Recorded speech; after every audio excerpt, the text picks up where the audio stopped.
Tim Jones, Joe Patrick, from Very South Soccer, here live from a Noonan Chili's. By the way, if you were work for Chili's, work with Chili's, work at Chili's, and you would like to sponsor the show, Yeah, get at us. Get at us. We're always looking for sponsors. Love Chili's. Especially Chili's. Especially Chili's. Good news for the folks working at Chili's tonight. There will not be a bunch of happy Orlando fans coming in and stealing all their Zima. Big win for those workers and a big win for Atlanta United tonight as they beat Orlando City. Once again, it just happens. It's one of those things. 1-0. It maybe wasn't the prettiest. It maybe wasn't the best. Atlanta actually loses the XG. We'll talk about that later. Yeah, we did. But you know what? We get the win. I think that kind of makes up for a couple losses earlier. Like, for example, maybe that Dallas one where we outplayed Dallas and ended up getting the results. These things kind of even out every now and then, but still a nervy, kind of shaky game for a lot of it. A lot of it. yeah, I mean, there were chances for both teams for sure. Keep talking. For I'm sure. not, I'm not done and doing big this. chances too at that. If you look at the XG chart for Orlando, what you're going to see is two really big dots right inside the 6-yard box. One of them was fortunately for Dom Dwyer. Forget who the other one almost caught the end of, but it was very close. Brad Gazan plays very well, makes this incredible save on Dom Dwyer, who also at the same time played it to the middle of the goal when there was about an acre of space on the left side of the net that if he had just literally done anything else, Gazan never ever would have had a chance, and this would have been 1-1. It could have very well been worse. But at the same time, Atlanta gets the job done despite having a lot of issues tonight, Joe, I think, with a press they really didn't expect from Orlando. Yeah, it surprised me. It surprised me, especially when you saw the team sheet with them coming out with the 3 at the back. You thought, okay, well, they're going to sit back and totally bunker. And what really happened, I thought, was they left a large gap in the middle of the field, which honestly you probably don't want to do typically. It was an unorthodox strategy. That's kind of the way I would categorize it. But I think it worked pretty well, actually. Noted tactical genius, James O'Connor. Yeah, who knew? Wow. Who knew? Yeah. I thought that they did a really good job pressing Eric Rometti and pressing the 2 center backs so that they weren't able to just do their normal thing where they're able to recycle the ball, recycle possession, and just at their own leisure. Most teams who we've seen in Mercedes-Benz Stadium will allow Atlanta to do that. They'll sit back and just allow Atlanta to play with the ball in its own half. But Orlando pressured, and that's how they created their chances. That's where their offense came from, was from that press. So I thought it was an interesting strategy. And then if Atlanta did get into those gaps, then they would fall back. Sure. It was much more from the school of like 2018 Red Bulls rather than 2019 Colorado Rapids as far as the way to kind of attack and go after Atlanta. We saw a lot of those same kind of mistakes that have always gotten us against Red Bulls kind of pop up. Couldn't really break the press. There were a couple of line-breaking balls that were really positive in the first half, and of course we get the goal off Pity Martinez's first goal of his Atlanta United career, off one of those kind of line-breaking passes. Tiro runs all to it in a transition kind of move. It was a very satisfying goal because you could just see it coming. You just see the whole thing developing ahead of time, and kind of it's the thing that you picture happening or imagine wanting to happen is exactly what happened. So that was nice. Absolutely. And it gets him kind of moving in the right direction, which we've been waiting for. Yeah. We kept saying that once the one comes, right, the dam's going to break. Hopefully that's the case for Pete. It's something we said, I think, about Zico out last year too, that never really quite panned out. But we'll see. I'm feeling. I thought it was interesting to hear kind of what PT and what Frank de Boer said about PT after the game, which was that Frank de Boer was like, "Oh yeah, this is a big relief, big stress, big pressure off his shoulders. He came in for a lot of money, et cetera, things that I think we all would believe to be true. I believe Frank de Boer, but Pitti was like, no, I come from a big club in South America. There was zero pressure. I was, totally confident, et cetera, et cetera. But then he would also say that it gave him a boost of confidence. He was kind of going back and forth. But I think it's one of those things with Pitti where he doesn't want to show any sort of vulnerability or any sort of, he wants to have this kind of macho presence for the media so that, I think it's just a different, as we've seen recently, just a different relationship that some of these players that coming from South America have with the media. At the same time, he's also celebrating by brushing off the bad energy. Yeah. Like he said, he brushed himself off and said he was getting rid of all the negative. Who was it? Someone did that last year, and Felipe Cardenas from The Athletic pointed out that it's a phrase in South America, something about shaking the salt off. Like I forget, Oh, yeah, like something yeah. Gasol, and I forget what player did that last year, but they did something. I think it was Miguel Almiron. I think did it at one point. Anyway, Yeah, that's right. And Interesting. if Petey I don't know Gasol- how to speak any more season. Spanish, so I can't go into it any further than that. That's all we got. That's all we got. And that's our show. That's it. I mean, there's honestly not a time really to take from this one. I don't think. Well, I except think- that Orlando can so- never beat us ever because we own them. We own them. Here's what I think is going to be kind of the talking points of this game are there's going to be happiness that we beat Orlando City, beat a rival, but I'm wondering whether people will want to be as analytical about this match, considering it's a robbery and all that stuff. Because I would say that Orlando kind of got the better of Atlanta. I thought that they definitely had the two best chances of the game to score. Yeah. Like you said, they won on their overall, XG, if you want to calculate that. They had the same amount of shots in the box, though, if we're just going to a more generalized point of view. Sure. So, I think that, they had every chance of winning this game or at least drawing it. I think they deserved a point probably out of this match, but then again, you say, oh, well, credit Atlanta for, getting the win when they didn't play their best, which is something we couldn't say for this team earlier in the season. So, I just think it's a little interesting how it played out in that way. I've already seen a little bit of negative reaction from folks just being like, What are they saying? We kind of got worked a little bit Oh, by oh, Orlando. well, that's- But again, I don't think you're going to be able to take a ton from this. This is going to be a game we look back at and be like, this was a turning point. I mean, honestly, to me, it kind of heartens me that people would kind of recognize the fact that we didn't necessarily outplay Orlando technically. Sure. Maybe Atlanta outplayed them in other ways. Of course, bar one game last year, Orlando has always been difficult, especially in Atlanta. Yeah. I mean, last year, this is only the second win for Atlanta in Atlanta against Orlando out of the 7 tries. Yeah. It wasn't the best, but hey, you know what? Anytime we can send them back home to Florida, just in time for that entire state to be consumed by high water levels, then good. Let's do it. It really does feel like you're about to sink when you drive down there. Yeah. There's like all of a sudden lots of ponds start forming along the sides of the roads. And there's start rising. And billboards about vasectomies start. It's all very strange. Rob Ushery has a good question, and it's something he's been pestering me about in our private Slack channel. What bench players should start in Vancouver? Anderson Asiata. Well, there's a little issue there. It is interesting. I wanted to talk to Darlington after the game, but I didn't really get a chance. Like, is he just going to play every minute of the season, Darlington Nagbe? That's true. He hasn't been sent off yet, has he? I feel like he's played every single game. I can't Yeah, tell you the last yeah. time he's been rested. Yeah. I kind of worry about that. The fact that, like, if he were to go down, I don't know who would kind of do what he does for Atlanta United in midfield. I mean, I think we like to think that Eric Rometti could do something like that, but we saw him tonight. Eric, when he's got a man on his back, he's not great. Yeah. He was very, I mean, normally Eric's having a good game when you don't notice him, right? You kind of noticed him a lot more than normal. Yeah. Not in a good way. Yeah, not in a good way. Not in a yeah. good way. And Frank DeBoer has told us in the past that he thinks Darlington Nagbe is the best player in the league with a man tight on his back. The way he's able to turn a player. Darlington Nagbe heat map. Yeah, oh yeah, for Yeah. sure. And I think that will be a very tough thing to replace if we lose him. So, hopefully he stays fit. I guess he'll play, but I feel like he's going to need a rest at some point. And it's just such a tough trip going to Vancouver. I would imagine they fly charter out there. I think they did that their first year in 2017 when they took a trip to Vancouver. They took a charter out there. So I imagine they would probably do the same thing, though I'm not sure. I like the idea of them explaining charter flights to Petey, who's already in the white flight. Yeah. They let y'all in the locker room, and then we have to fly with normal people and other things like that. It's a big change, but that's a hell of a trip, and it's a short turnaround too. Yeah, I'm trying. Justin Miriam could get a start. He's got fresh legs. I don't know how tactically integrated he is at the time. This doesn't have all the subs on it. I don't know. Rob, to answer your question, I don't know. Yeah, who do you guys We'll find out more tomorrow. They're going to do media tomorrow, I think, before they get out of town. So we won't see them until Friday, I think.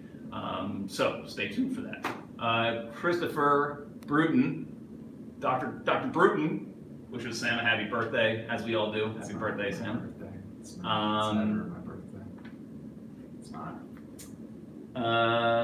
Guy Shindy Valcourt says, "Do you think Pitti is back?"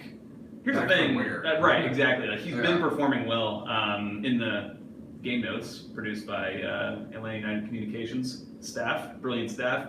They had in there that Pitti was fourth in the league in MLS coming into the game in chances created per 90 minutes, which I think no one would have thought. He's actually even higher than Marco. And still on yet that to one. get an assist. Yeah. either. Yeah. You know, so that's got to pay off. A chance created, of course, is a pass that leads to a shot. So it's not like a great metric, but it does show that he's been involved. Yeah. I do think to move on to just kind of other tactical things with let's do it. it. Besides the pressing, which caused some issues and difficulty just circulating the ball through the back line, everything like that. There's Mhm. also a different wrinkle come in with Joseph Martinez, which I think is extremely interesting. Joseph tonight was deeper than probably we've ever seen him. It's very much a deep kind of false nine. Yeah. thing Oh, at this yeah. point. More than we've ever seen was- it, even this year.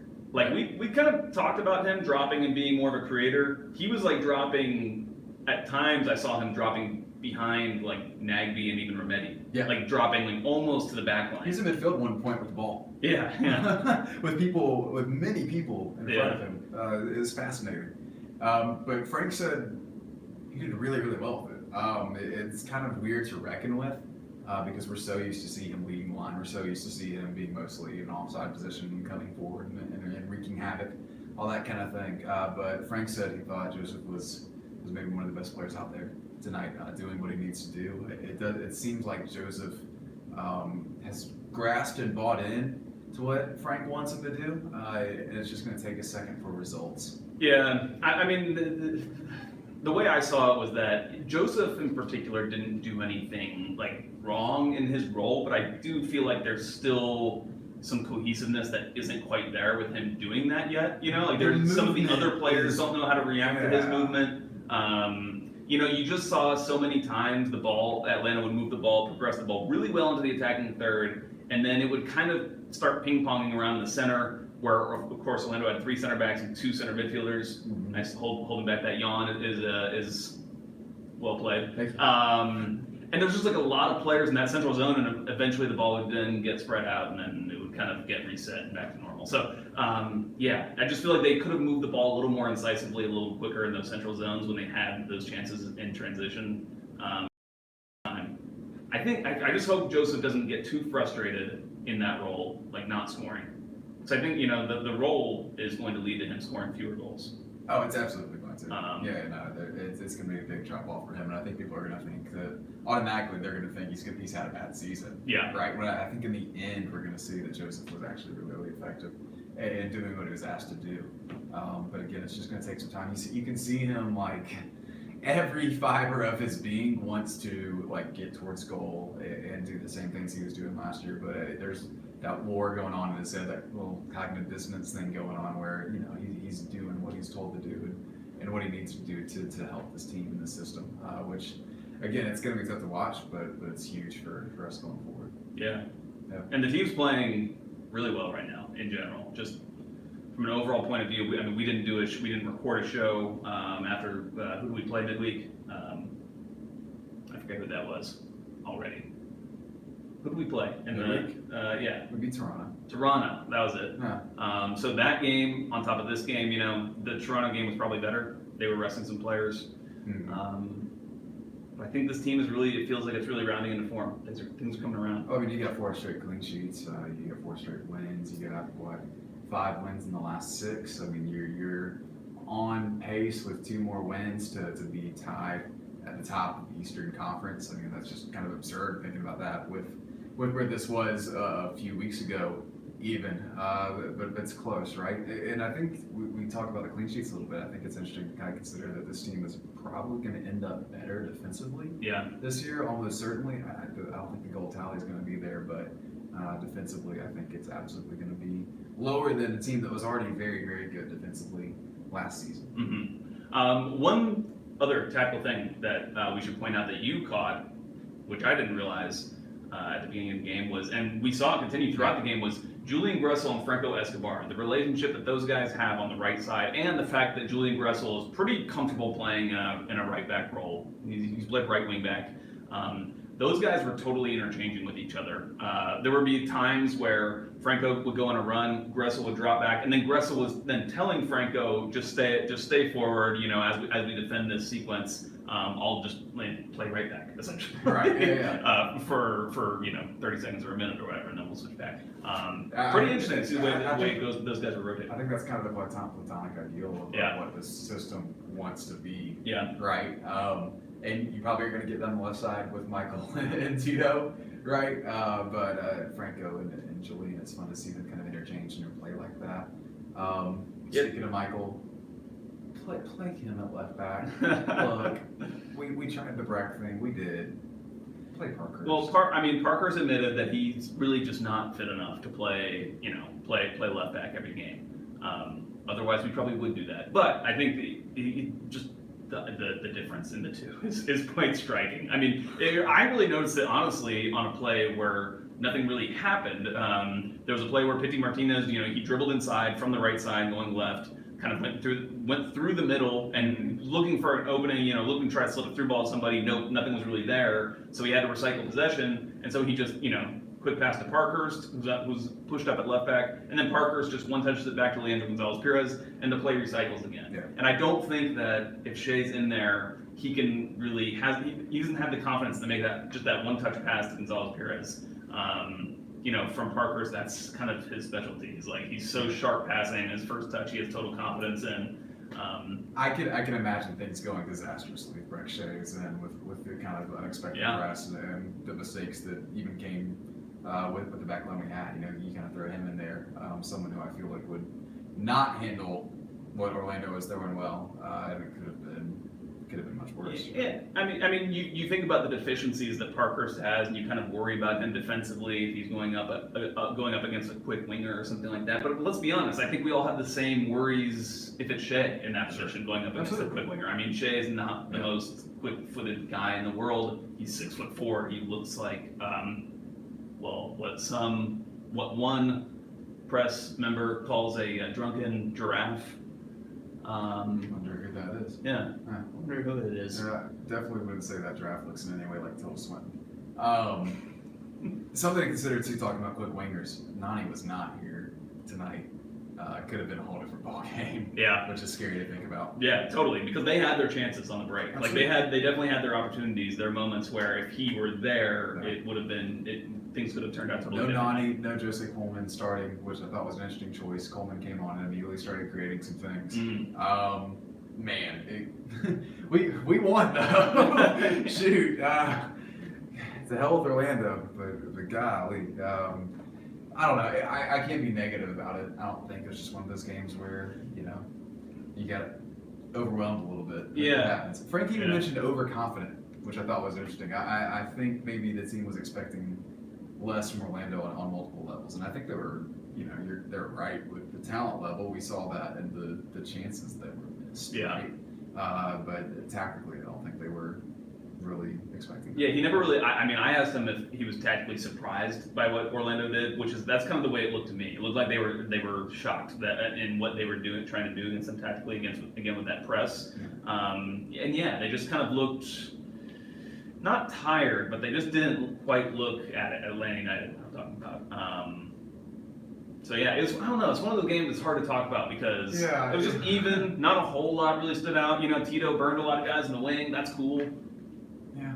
But other than that, it feels like a whole lot of abstract concepts. Right. Just trying to talk about in a non-abstract kind of form. I think right now, honestly, what you want is to do this. I mean, you've got your a million games in the month of May, and you're just trying to grind out as many points as you can out of them. So, in a game like tonight, you just wish it was maybe a little more pragmatic. It didn't look like we were trying to grind it out. It just kind of happened. Yeah. Guess, which, there's value to that as well. Should we talk about, something you had mentioned several weeks ago was the form of Breck is in. And he had a great game today. The shot stopping with his feet, I thought he was pretty poor again. It's not the first time. Has he ever been that great? No, he hasn't. But I'm starting to worry about it more. I don't know. Sure. I don't know if the teams are really targeting him, trying to get him to play with his feet. I do worry about his distribution. He's He's great with his Just hands. something to always keep in mind with this too is that the average MLS keeper is way, way below the average of just about any other kind of top 10 True. league around. True. the I've been world. watching. Yeah, we've been watching a lot of Champions League, and Well, I mean, even just like Yeah. you know, if you put MLS in that top kind of 8 leagues, top 10 leagues, where their coefficient kind of normally fluctuates, and you look at what the keepers are doing, I think the folks in American soccer analysis have kind of hinted at keepers on average in MLS being pretty poor overall. So if you know what, if you can come out and stop a few shots and maybe be halfway below average with your feet, but make some saves that really, really matter. I guess that's all we can ask from 35-year-old Brad Gazan. Totally fair play to him. He was our man of the match tonight. Kazan. Kazan. Yeah. Oh, I can't believe we almost forgot to talk about this. Okay. So in Frank de Boer's post-game press conference, he was talking about, I think this was a Music. question you had. Yes. Yeah. And Doug and Felipe were gone, so I had to ask all the questions. Right. Yeah. So I forget how he came across this, but he started talking about like Tito and Joseph's explosive runs. You know, when there's kind of a slower build up and then something happens, like Joseph and Tito's runs. He says it's Hold on. Okay. I don't want to ruin. I don't want you to like throw this Oh, up. butcher with- the quote. Oh, you have the quote. Without just. I could see. There's a quality to it He said that I would like to continue to practice my DeBoer impression on. De Boer said it sounds like music, or it reminds me of music or something. And then as soon as he said that, I saw Sam's ears and eyebrows perk up, and he You was start talking very about excited. music in relation to sports. I'm all here for it. It's like music, DeBoer said. There are small parts, and suddenly you accelerate and you feel the dangers, and everybody feels the crowd, and they see, oh, something is happening. So basically, It's gonna get better. I promise. that was so bad. I don't know what that was. So basically, Joseph and Tito are like Diplo. What? Yeah, like when the beat drops. Fucking what? Is it Diplo a person It is. that does that It- with the lights? I guess we're waiting for the beat to drop. Yeah, sure. Welcome back to Dubstep Talk on Five Stripe Final. Yeah, no, I really enjoyed that description though. And apparently it's something he kind of hits on pretty regularly is music with regards to soccer, which it's honestly pretty insightful. Yeah. Something I was wondering, and I'm glad we brought this up because it's something I wanted to ask you. Yeah. When Atlanta is in possession, right? And part of the idea is that possession helps the defense, and all these things kind of work together. But there is that idea that they're patiently passing the ball, waiting for that instance where the music picks up, right? Mhm. What they call, Joe, a crescendo in music, right? You're gonna get all the way to forte, right? Okay, On the sound level. What exactly are they looking for? What are the triggers in this kind of setup to where, okay, now we're done kind of flicking it around, we're going to go forward with this? Is there a certain spot where they get the ball? Is there a certain look that they're looking for from the opposing defense? Or what are we looking for here? You're asking me? Yeah. I'm not the coach. Oh, I'm saying, I don't know. This is something interesting to keep an eye on for me because I want to kind of understand more about where those triggers are, right? And so I think just going forward, it'd be really interesting to kind of keep an eye on when Atlanta United does decide to go forward. When Atlanta United does decide that the possession has come to the point where they need a runner. really push and need a runner and need to either play it to Joseph or get something going, right? Yeah, I noticed that kind of thing happening when I posted on Twitter a thread of Miles Robinson's distribution mainly, and it did seem like once they kind of had bypassed one line, like once like Miles Robinson had kind of helped open up a gap in midfield, and they had an opening. That was kind of the impetus to spring forward. But I mean, it probably depends on every team they play based on what tactical formation they're going against and that kind of thing. So something to keep an eye on. Or something. Oh, well, you know what we need to be doing, or what I think people should do when the team is building up in that possession is, speaking of music, start singing the Miles Robinson Simon and Garfunkel song. Ah. We need to get that one going. It's a brilliant song, and it's perfect. If we're going to try to push fans to do things, we're just going to get a bunch of dumb Twitter mentions. I really wish Look, but you have to act. Look, you have to make it so it seems like their idea. That's right? true. If you just say I you should know guys this should from do this, Yeah. yeah, then they're not gonna do it, right? So, Joe, you know this. It's been 3 years. Mhm. Let's go, bud. Mm-hmm. Any other thoughts, Joe? Connor Thompson asked how many Orlando City fans were here. We don't know because when the stadium is fully full, they are above us in the press box, so we can't see them. Normally, if it's not full, they're right below us, we can Yeah. see. I heard about 30 to 40, I think is what I saw from the mentions, but okay. They have to get back to Orlando now, that sucks. Their beat writer was Do you here from think- Pro Soccer USA. He's a really nice guy. Oh. Jordan Culver. Nice. Read his stuff. Okay. Do you think that, like, maybe if they didn't live in Orlando, they would, like, be, like, better? Well, they would be Like, happier for they'd be sure. happier, I mean, I right? saw a couple, an Orlando City couple, as I was walking into the stadium today, Mhm. and they were both just like walking next to each other, not holding hands, looking miserable, just not talking. It looked like a really sad. So I think what you're saying is 5 months in Atlanta would sort all that out. Yeah, probably. Probably not this poor people. All right, let's get out of here. We could have gotten out of here like 10 minutes ago, probably, but I would have felt really bad publishing a 15-minute podcast. Yeah. But you know what? Look, this is the content you've asked for, a 5-shot final, and it's what we're getting to. It's Yeah. what we're getting to. So we should probably talk about What? ours. Next week we will not be recording midweek. We have a midweek game, but we'll just record next weekend because we probably play someone on the weekend that we can record after. I don't even know our schedule right now. It's really bad. I should know this, but I don't. Wait, So, still faith in We'll always have, or usually have, a podcast in your podcatcher on Monday morning. So expect that. How's your day going? Well, like Brandon Vasquez, I'm really looking forward to Game of Thrones tonight. Bye, all.